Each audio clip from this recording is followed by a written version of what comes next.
All right, my friends, thank you so much for being with us. Welcome. Happy Sunday to you and yours. Thanks for being a part of this. And thanks for being a part of our efforts to illuminate, to explain, to denote, and the like.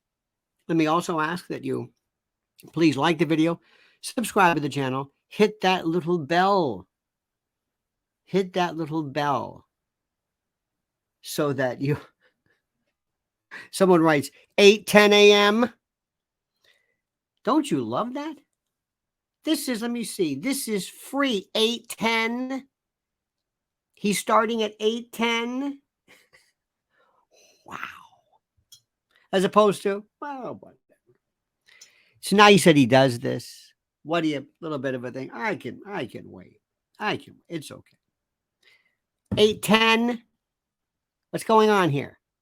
He's late. Don't you love that? And by the way, that's just, and I appreciate the fact that it means so much to people, but do you recognize what that means? This sense of haughtiness. This is for there is, we have no, I mean, other than expectation interest. This is just me doing this kind of, whatever. And it's a bit of an inconvenience, and I know, but just like, wow. Let me think about that. That says a lot. Stop right there. Don't let this moment go by. Don't let the moment of expectation, interest,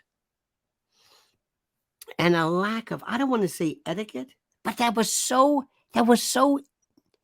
indicative of the way I think people sort of act today. Isn't that odd? Isn't that interesting? It's like when people, who is it? Louis C.K., believe it or not, had an actual very, very good thing one time. He was upset. He said that when people are very upset over how there's no Wi-Fi in a plane or something, they come on, we're late. What is this? What's going on? He says, you're flying in a tube. You're flying through the sky, and you're late. Somebody sent a picture the other day. There was a sign at a Starbucks that says no hot water. And you would have thought, okay, well, that's kind of odd at a coffee place, no hot water. But the reaction, and I think maybe it might be something to do with the fact that sometimes people overreact because this is the problem they understand. They understand. Look at this. Dan Schaefer. Look at Dan Schaefer. Dan's looking a bit querulous. Dan says, appreciate you, Lionel. Been loving your sober take since Pix 11 days. Dan Schaefer, thank you so much. Dan's a good man. See, that's good. You ever remember those pictures when you were in school? Your principal would be like writing with a pen. You'd be sitting there. Oh, you can't be writing here. Okay. Could you put the pen down? No, I must continue writing. Well, Dan, thank you, Dan. You're a gentleman and a scholar. Isn't that interesting, though? It's fascinating. Fascinating. Okay, let me see. Go back here. I go back on banners. And let me see. It'd be nice if we got rid of Dan. Take rid of this. And then we go back to there. And there we go. Okay. Now, let's talk about a couple of things. As I was saying before we ran a little late, which again, mi dispiace, there was I was listening and reviewing the take of what's going on today, and it was beyond horrid. The take, what do I say? What am I trying to say?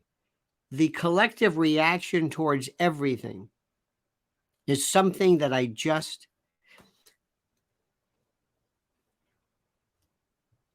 Do you have any idea of what's happening right now to our country? Do you have anything? I think so, maybe. Do you have any idea of what's really, really happening in terms of how bad it's... Now, I don't want to start off by being negative, but do you have any any clue as to what this means? Where do you go for the information? Where do you understand not just the information, but perspective? Perspective. That's the part I don't understand. How do you put things into context? How do you put things into context? And how do you figure out where, how do I say this? Where it all kind of fits in? Does that make any sense to you? How do you figure out where it fits in? I look at, let me give you an idea.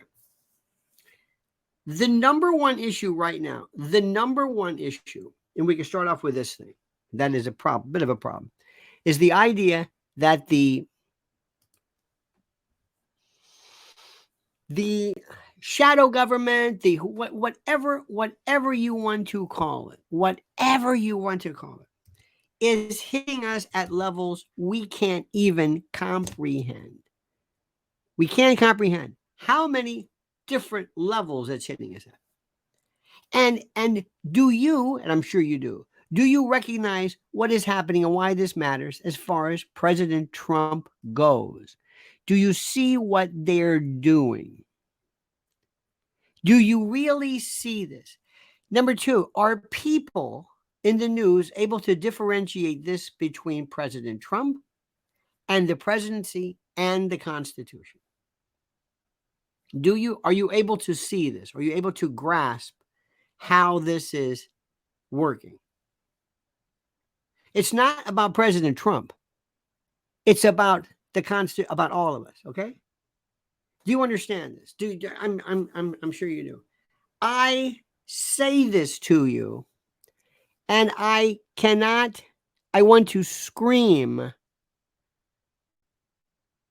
because unfortunately, still to this day, for reasons, I guess, because maybe it's out of laziness, the people who might be the most involved in this interest or this venture politically tend to look at Fox News and tend to see Newsmax as the sole bases for what's going on.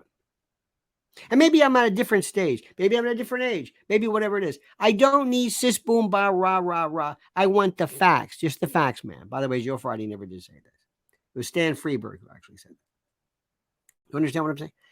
I don't want to see couches and people with stupid socks and trying to be cool. I can't do it. I can't do it. Then there are levels. This is also interesting. You look at various, the paleo conservatives. You know who those are? National Review. National Review, they're like the stuck up, we were here first crew. We were the ones who say, we're conservatives, you're not. True conservatives, we're Bill Buckley conservatives. We're paleo conservatives. We're old school. And they have this fascinating article, may I recommend this to you, on blasting Charlie Kirk. Now, let me explain something to you. Let me explain something. It goes back to what Scott Fitzgerald said of being able to handle seemingly inconsistent thoughts simultaneously. And it works something like this, kind of works like this. You got to be able to handle seemingly inconsistent thoughts simultaneously without losing your mind, without losing your ability to function. And there was a piece on Charlie Kirk. I think Charlie Kirk is a jerk. Personally, I just don't listen to him. But I respect what he's doing regarding pulling in young people and making it seem cool and involved. That's that. You understand what I'm saying? That's the critical part. That's the critical part. That's the critical part. That is it. Now, let me just say something to you. Let me try to explain this. I personally find it monumentally just beneath me. So jejune, juvenescent, puerile, babyfied, base. However, good for him that at least he's going to colleges and getting people. You see what I'm saying? You see, do you see this? I cannot like something personally, but yet see something that's good from it. The fact that Taylor Swift, I wouldn't particularly go see her, but the fact that she's getting people to go to concerts again is good. You see that? This is what we're saying. So you got to be able to balance this. You got to be able to balance. And you got to be able to see a lot of different pieces of data and take it for what it's worth. And look at this. Okay.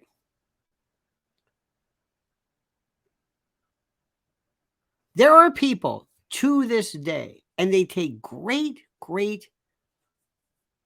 This may be too subtle. I don't want to say this. That sounds rather pretentious. But this may be too subtle, and this may be too I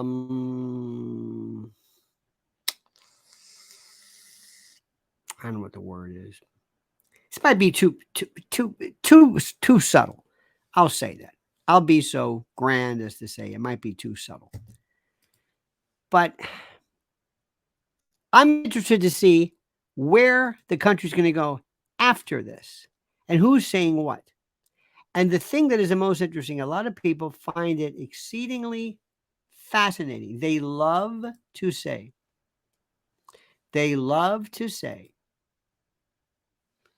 and I mean this, they love to say to everyone that there was no evidence whatsoever of any form of voter irregularity. They blasted. National Review blasted, torched Charlie Kirk because he dares to repeat this. Let me ask you a question, and I know what the answer is going to be. Do you believe 2020 election was stolen? Do you believe that in your heart of heart? Not do you guess, not do you have a hunch, but do you believe this 2020 election was stolen? Do you? Do you believe it? And I think you do. And you're entitled to do that. And you could say, well, it was stolen legally. It was stolen by the rules. It was stolen by whatever. Well, I don't know. But there are so many people right now who believe that the 2020 election was stolen and that they're not crazy. They're not crazy. But yet people like Fox News, because they worry about this Dominion thing, and because National Review, because they hate Trump, because these are people who seemingly represent conservative ideology, or that you might think, and they won't get past the fact. You've got to understand something. First rule, understand what people think. When I meet people who espouse a particular religious ideology, I respect that what they are saying is sincere and they are not crazy. They're not saying things because they're deluded or demented. They're saying things because it's true.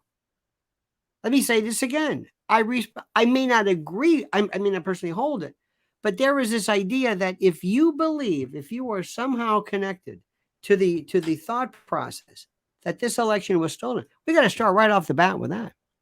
And Bobby Kennedy Jr. better be able to deal with this. So how do you handle it? How do you handle this? What's the best way to do it? Let me ask you something. You're on my team. Now let's take Bobby Kennedy, because I still think he's the future for this. He is the future, and he's doing so many mistakes. It's not even funny. What does Bobby Kennedy say? Does he come out and say that he thinks the election was stolen?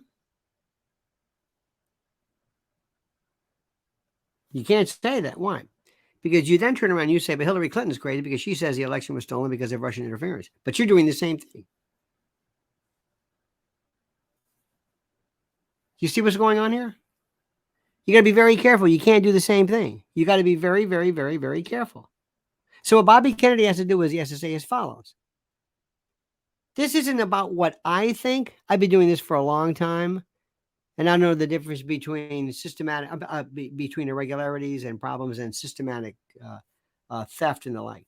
But the American public has lost faith in the accuracy, the methodology of our elections. Do you understand that? And you stick to it over and over and over.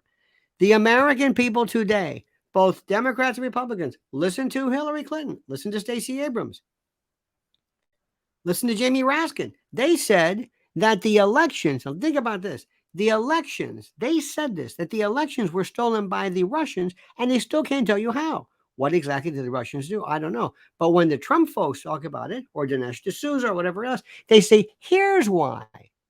Here's why. And they will point to you examples of pictures and videos of ballots being dropped off, or ballots being lost, or ballots being removed, or vote harvesting, or the Philadelphia office with cardboard put up so that you can't see the counting. Do you understand what that was? They actually, whoever was the genius who did this, that verified, that told you everything. So Bobby Kennedy can't lose with that one. Let me tell you again, the American people do not believe, the American people do not believe in the accuracy of the election, period. Do you understand that? Stick with that. Number two, I mentioned this last night, and I'm going to say this again. Don't go for the unforced errors. If you're going to screw up,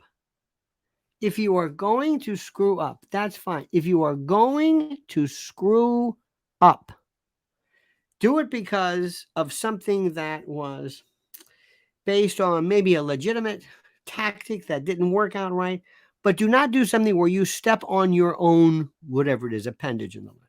Don't do this. Now, let me explain something to you. And let me say this again, because I want to talk about elections. I don't want to talk about issues. I want to talk about Trump per se, but I'll talk a little bit about that. Bobby Kennedy has to understand, what are the three issues he's talking about? Why is he running? If I ran Bobby Kennedy's campaign, I'm going to say, number one, you got to run everything by me. First rule, do not talk about vaccines anymore. Stop it. You have spoken more on vaccines than anybody. You've been speaking of vaccines, polio, autism, thimerosal, mercury, adjuvants, Johns Hopkins study. You've been talking about this since the beginning of time. Do you understand what I'm saying? You have been doing this since the beginning of time. Why in the name of God are you still talking about this? Why? Do you think they don't understand? Now you're getting priggish. Now you're getting academic. Well, there's the Johns Hopkins. Forget the Johns Hopkins. Stop talking about it. Stop it. We're running out of time.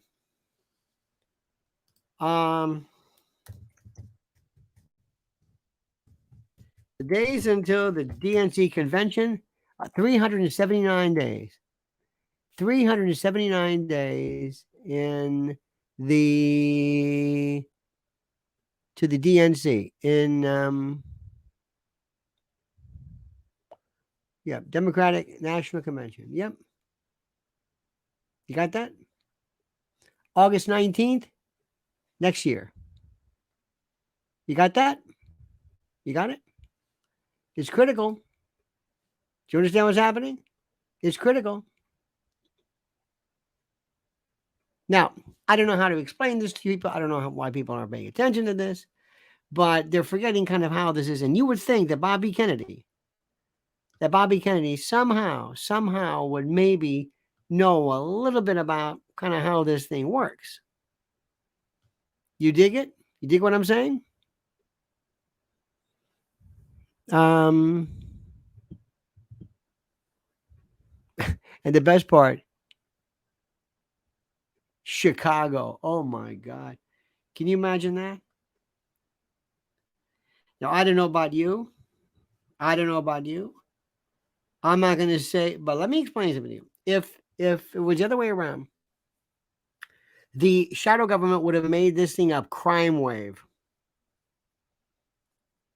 They would have done this. Republicans aren't going to do it because they don't have any intel. But if this was a real psyop, kind of a conspiracy-based movie, you would have had more problems there. But you're not, and I'm glad there's not. So that's a problem. So that's number one. Don't talk about vaccines. Number two, I saw this yesterday. I've got to tell you this again. I like certain subjects that I would never run an election on. I like certain things which I frankly would not run an election on. I wouldn't.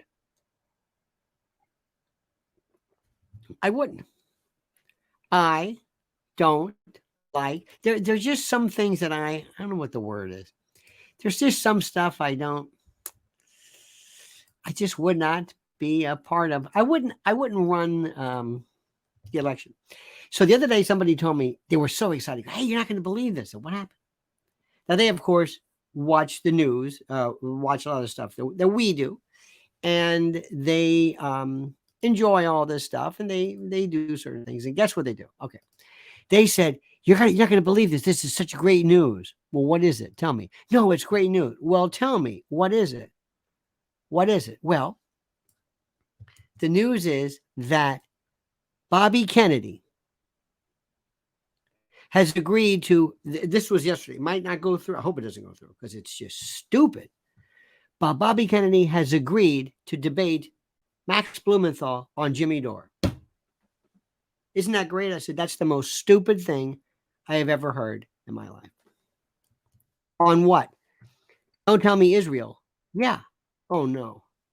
Israel and Palestine? They're going to debate? No. What are you talking about? That's great. You're an idiot. You're an idiot. You know nothing. Why? You're not going to win. You're going to piss people off. You're not going to do a good job. This is a joke. This is so. They're sitting there waiting, and your enemies are saying to you, "Thank God he's stupid enough to fall. We're ready to pounce." They're going to roll tape, as we say, and you're dead. You're finished. You're stupid, and you're confusing what you like. What you like. And by the way, this is no disrespect. I think the world of Jimmy Dore and Blumenthal and everybody else who has made a name, everybody from Joe Rogan to Theo Von to listen, Charlie Kirk, Dinesh, go down the list. Anybody from an art form to somebody who is watching them, nothing but respect. I sound like a rapper. Respect, man. Respect. Whatever. Respect. Absolutely. For an election? Absolutely not. What are you, nuts? Are you nuts? No. You can't. No. Why are you doing this? First and foremost, here's the obvious. Jimmy Dore is doing great, but this is going to be to Jimmy Dore what Mark Maron did. Remember WTF? Mark Maron was one of the first people to do podcasting. And Mark Maron, by the way, is a good guy. I worked with him at Air America. He was, I think, the only one there worth a damn. Really nice. Everybody else was just, with all due respect. So, but he just went through because he had Obama on. I mean, he just went through the roof. And I can see it right now. The rise of, and by the way, this is also good news because I want to see people like and Max and others in Gray Zone. Very smart. Very, very, very smart. Uncommon Knowledge, Peter Robinson, all that. Great. Loved. Lex Friedman, great. But most people don't know anything about that. This is inside baseball, my friends. This is inside baseball. That's like me arguing the difference between Bootsy Collins and Jocko, or Bootsy Collins and James Jamerson, or something. It's like, yeah, that's great. There's a lot of people who know it, but they don't understand the intricacies of base. What? But a lot of people do. But we're so into it, we think, well, everybody knows this. Same thing with NASCAR. People don't know about NASCAR, but it's the hugest thing in the world. So, number one, no unforced errors. No. Israel, we got problems here. You're going to go to Israel? That's number one. Number two, okay, three. Number one, don't talk about vaccines. We already know that. Number two, don't talk about it in terms of Middle East, peace, fine, and then move on. Next, Russia, Ukraine. Why? If you bring up the actual truth regarding how stupid it is that we're involved in this, you're going to come up as anti-NATO and pro-Putin, Putin apologist, and you're going to lose. Stop doing this. Don't do this. Do you know what I find fascinating? Do you know what I could do? We want to talk about, you think anybody wants to talk about 9/11 and Todd Beamer and Shanksville and New Baltimore? No. For people might find that interesting, but it's going to shock people. Say, what are you saying? Because they won't understand. They're going to take a subject that I know intimately, and they're going to misunderstand it. You think they want to hear about geoengineering and what you call chemtrails? No. Because you're going to walk right into it. This is a different world right now. There are people who are saying, you've got to say something. I want there to be happiness in the world. Somebody will say, he's namby-pamby, he's pie in this guy, he's delusional, he's crazy, he's whatever it is. You can't even say that. You can't say that. So you've got to pick what it is that you are doing.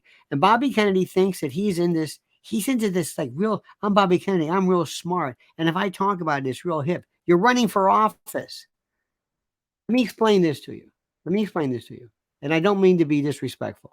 Running for office is like planning a kid's party.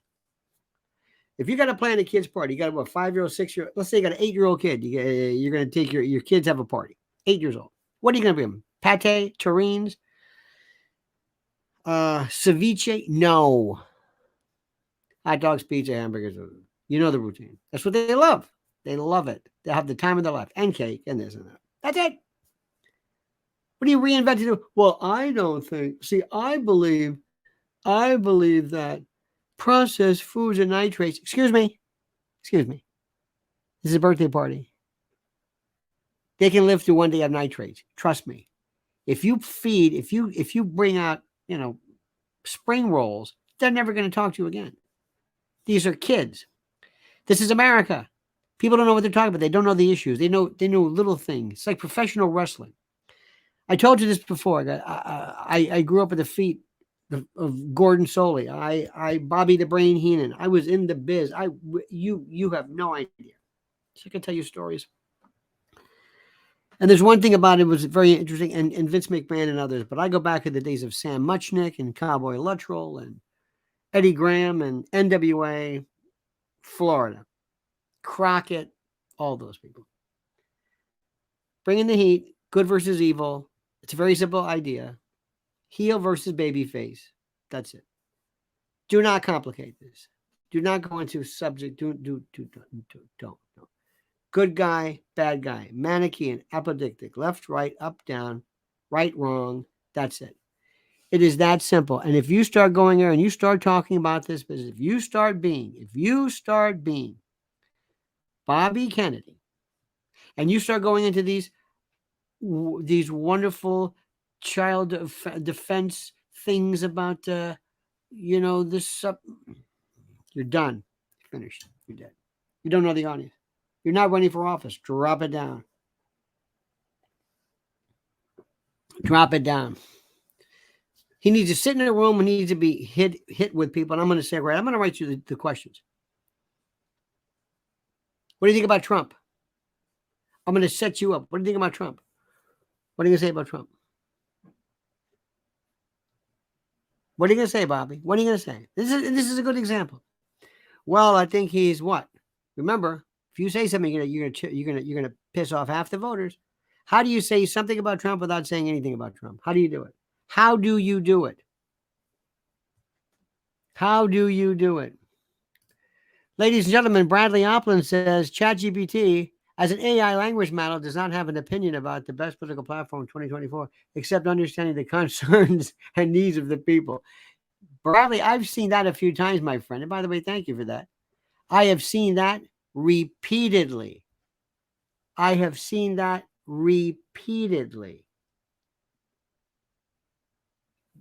ChatGPT is the most wonderful thing. It's great, by the way, ChatGPT for poems and limericks. And I wrote, I had somebody, you can do, and just put in, write me a poem about Uncle Jerry, farts, Aunt Sarah, lousy bowling, bad food, and you put this thing and there's your poem. Limericks, poems, haikus, most incredible thing you've ever seen in your life. But you can always tell it doesn't have that. And there's another program, Brad, where you can run ChatGPT through it to see whether it's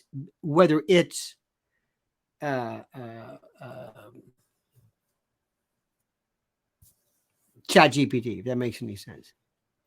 Let me give you an idea of something too, which is very kind of sort of interesting. And I think this. You see, you've always got to know, where am I speaking? Who's my audience? What do I say? You do know there's stuff you don't say here on YouTube. You just don't. You have no idea what you can and can't say.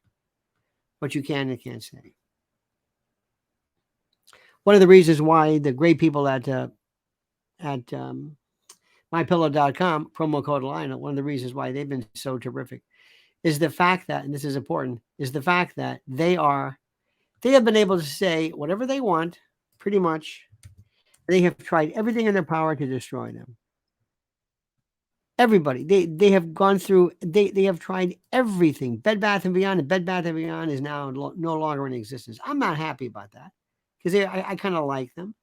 But I can talk about things elsewhere. Let me give you an example of what I'm talking about, just as an aside.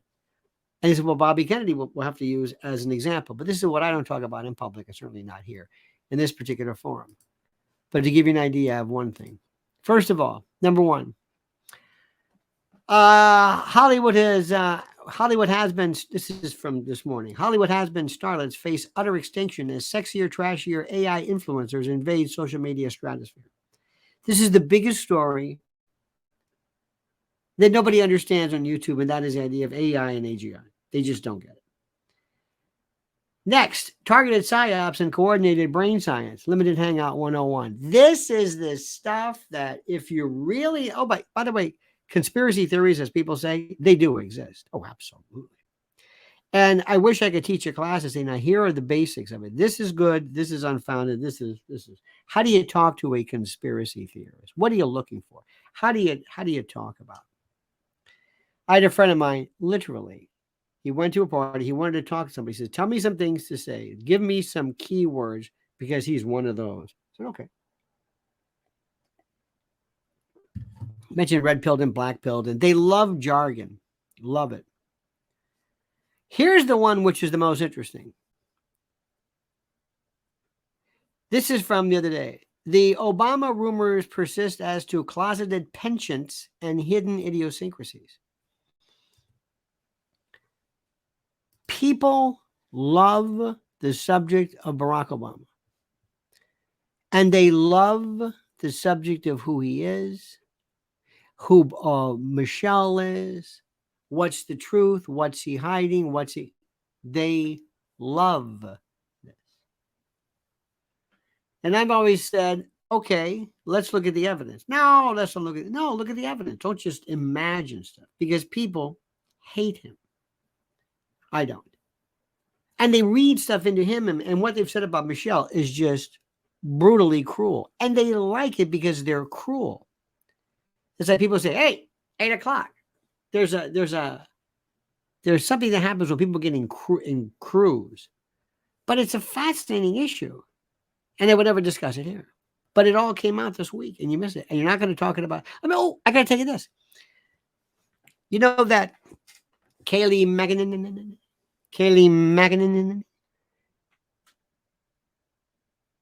Somebody sent me, she was doing her, whatever that 5, that horrible. Or whatever. I don't even know the name of it. With the Campagno. She talked like this. I have no interest. But a friend of mine said, watch this. We're talking about Devon Archer. They said, Devon Archer, one of the most important, the most critical, the most important pieces of evidence ever provided. Devon Archer. The most incredible. I said, oh, this is great. Do you think maybe they're talking about the Tucker Carlson interview? Hell no. They're talking about his behind the scenes, behind closed doors, or whatever it is.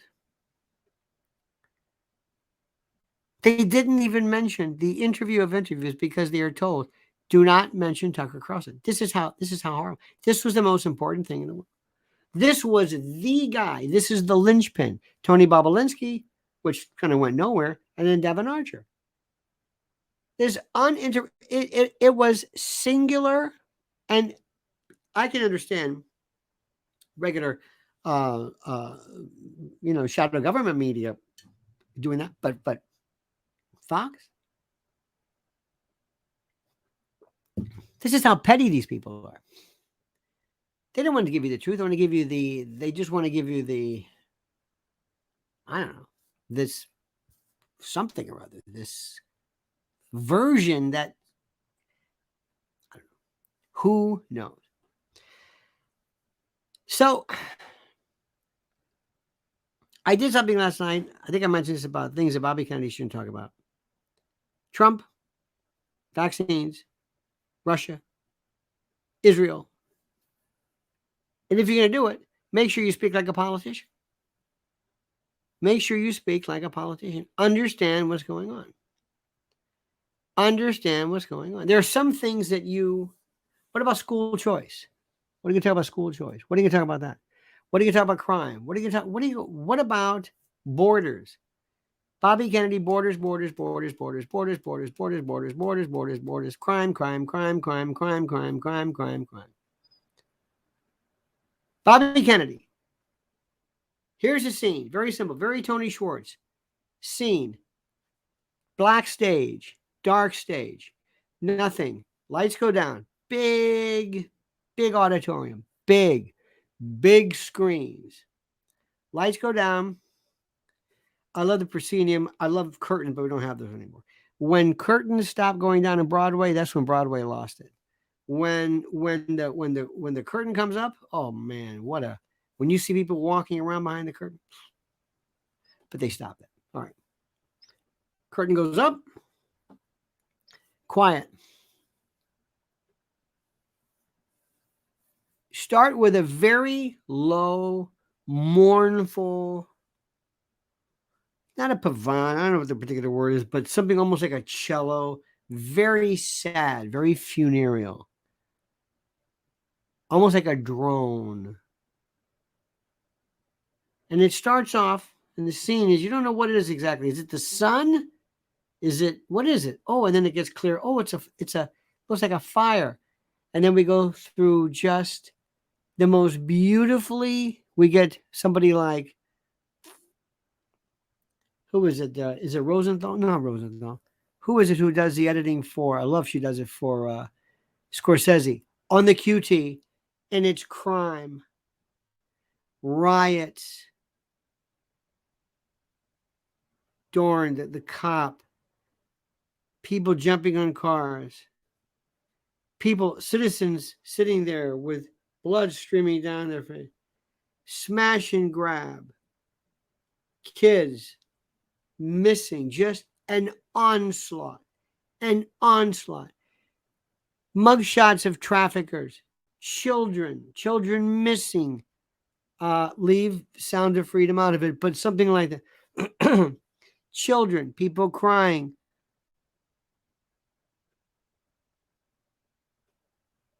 Something that will destroy you. Everything. Portland, just the names of the cities. Portland, San Francisco, Kensington. Do me one favor. When we're done today, go to YouTube and look up Kensington. This is right outside of Philly, which is really in Philly. Look at Kensington. Kensington, it's not drugs, it's zombies. It's a zombie land you cannot believe. And it's one thing after another. And it's the best montage. Long enough where it gets you, but not too long where you become habituated to it. Not too short, but whatever that sweet spot is, and you do a lot of research on this. It can't be 5 minutes. It might be 3 minutes. And it kills people because what people will remember is going to be worse than what they actually saw. Bobby Kennedy walks out then.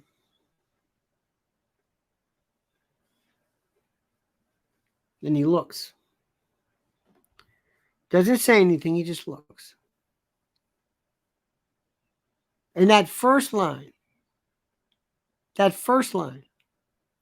be something like, do you recognize this?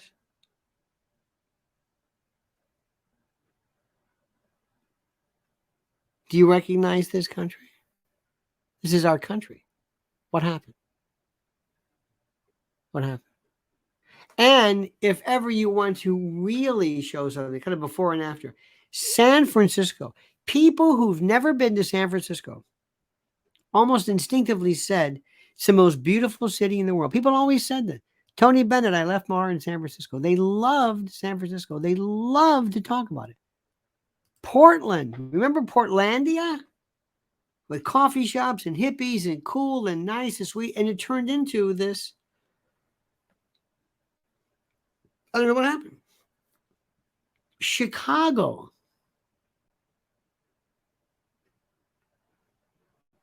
And then you can do the headlines.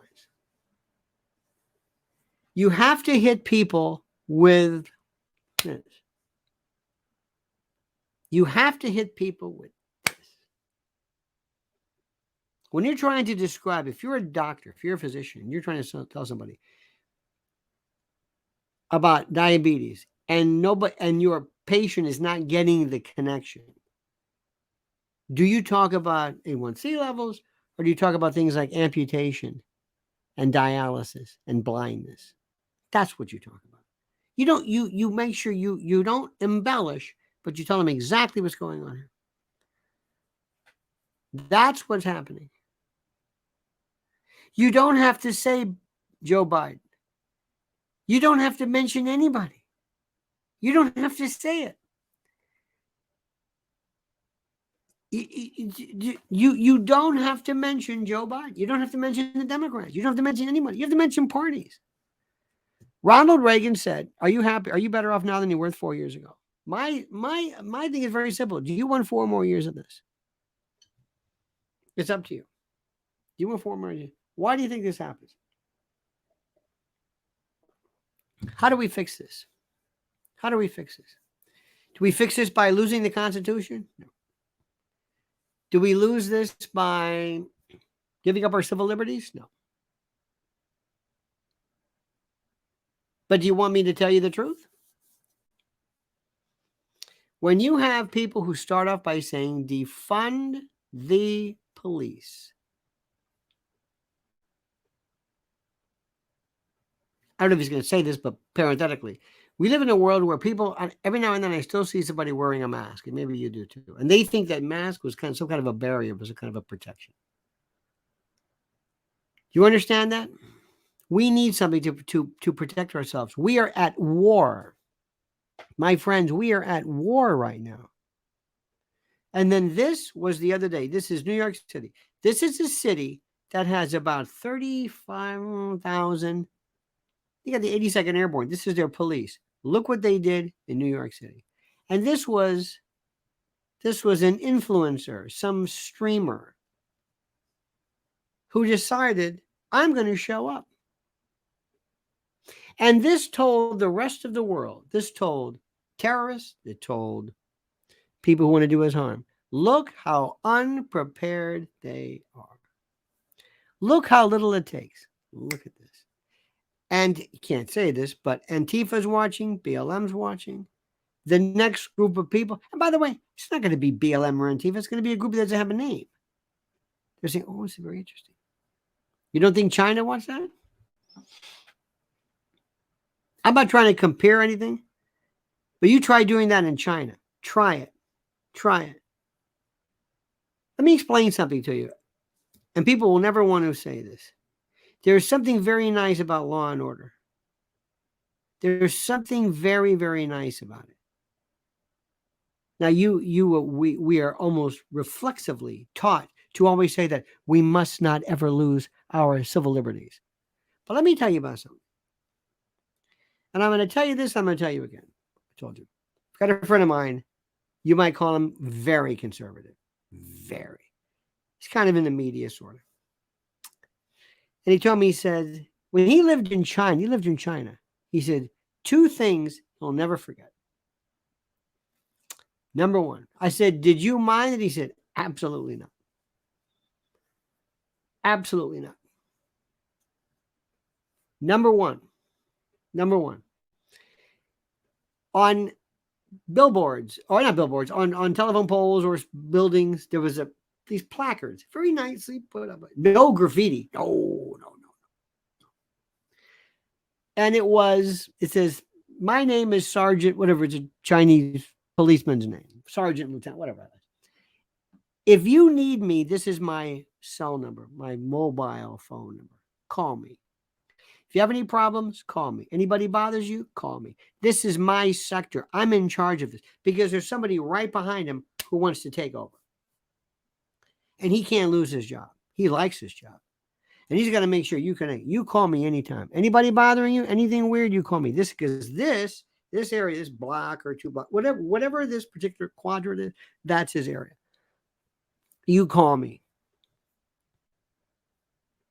How'd you like being a bad guy walking around a neighborhood? You go, the police have their number up there. They're going to call. I don't know about this. Bad guys aren't stupid.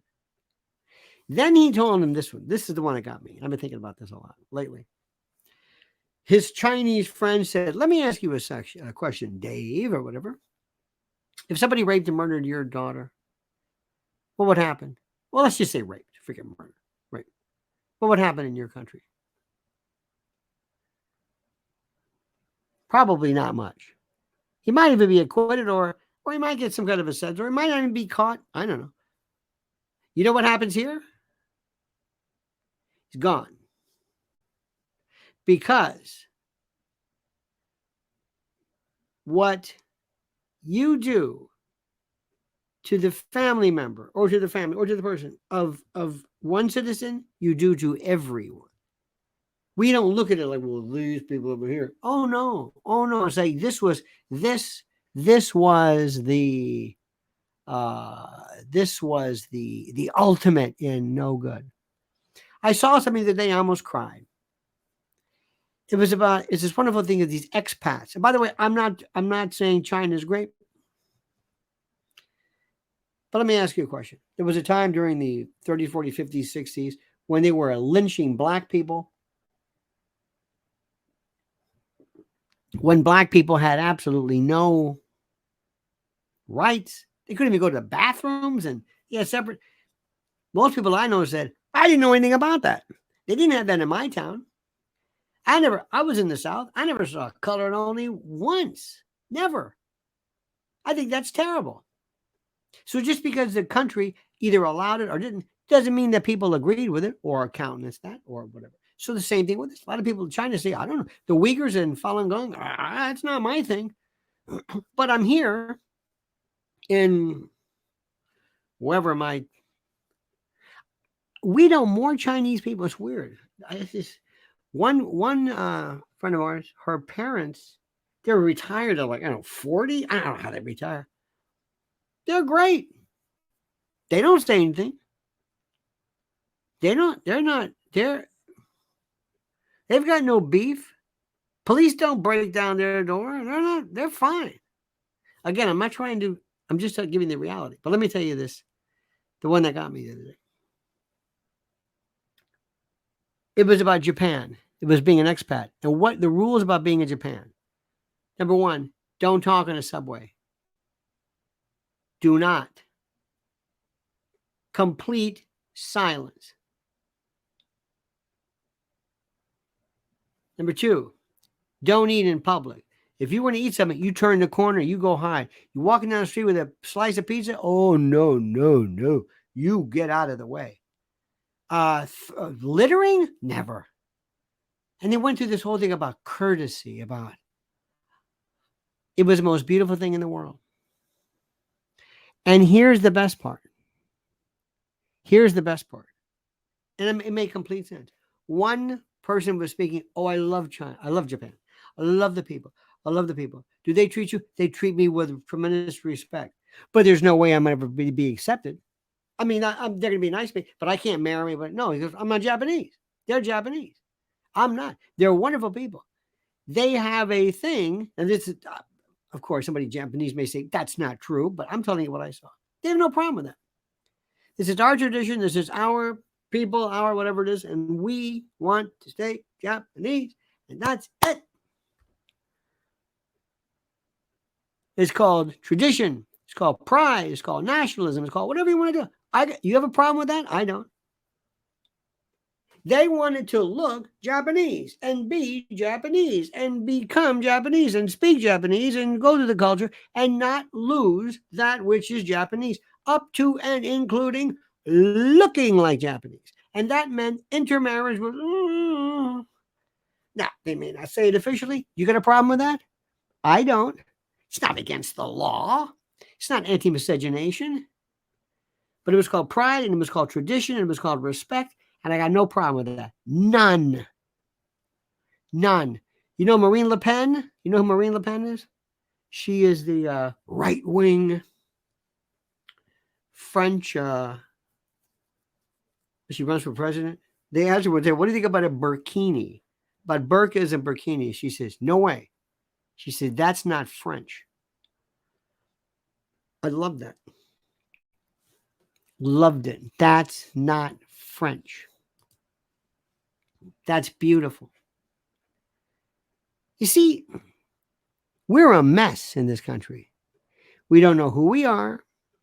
And by the way, there is no such thing as American, because we, unlike other places, we are based on heterogeneity. And we can have black, white, brown, yellow Americans, and that's groovy. Great. We can have intermingling, and it's fine. We have intermarriage, fine. Interracial, fine. Whatever it is, great. It's who we are. I dig. But we're American. And we have traditions. We love our country. Vivek Ramaswamy was on with this. Oh, this poor guy. What's his name? Again, people say, I keep telling friends, don't send me these things. He was on with this guy, Jones or whatever. And he wants to have this rule that says something to the effect of people, young people, he wants a constitutional amendment to lower the voting age, but you have to take a class. You have to take a class that somehow where you have to pass the same kind of test that new Americans pass when they become Americans. I thought it was schmaltz, but you see the way we with, and I'm doing the same. Other countries will say, well, of course. Now, I don't want to go there yet, but I want people to understand this. Going back to my Bobby Kennedy scenario in the theater, black, very dark. He says, I may not be able to tell you what America is, but I sure as hell can tell you what it's not. And it's not this. And this is going to stop. That's it. He didn't go into Israel, Russia, vaccines, Trump, religion, global warming. He left you with the most powerful, visceral, most important thing. It's almost triage. That's it. Because this country is falling apart internally.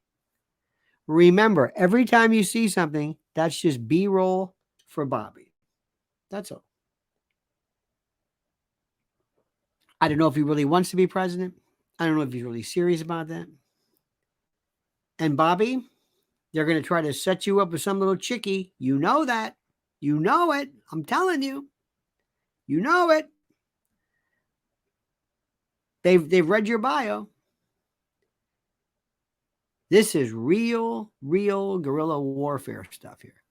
And this is about winning their hearts and minds. That's it. That's the issue. That's it. 1, maybe 2, 3 tops. And what is Bobby talking about? Settlements, Israelis. No. Talk about here. Talk about America. Don't talk about anything where you've got to explain things. People have COVID in the rearview mirror. You know that, don't you, right? They're happy to be over. Half of the time you're reminding them of something that's bad. Other time, it's a no-win. And what do you do when you talk about COVID? You tell people that you want to have the most incredible critical response time to make sure that people are kept safe and that people are safe and all that kind of stuff. And that's it. Because let me tell you something, my friend. I want you to understand something here. There's the show part. There's this part where, here we are, we're doing the show, and this is fun. And we're, it's 8:00, we're doing that stuff. I get it. But there's a part of me also that's the American citizen who says, I'm serious about this. This is not about show business. This is real. This is real. This is happening right now. And we need somebody who understands how this thing works. Okay? That's that. All right, dear friends, you have a great and a glorious time. Don't ever change me then sincerely. Sorry for the introduction. I'm going to clean this up and we're going to repost it later. That was so funny. 8 o'clock. Okay. You are wonderful. Thank you so much. Again, please like the video, subscribe to the channel, hit that little bell so you're notified of live streams, new videos. Don't forget our sponsor, our great friends at mypillow.com, promo code Lionel. And until tonight, remember this, the monkey's dead. The show's over. Sue ya. Tete.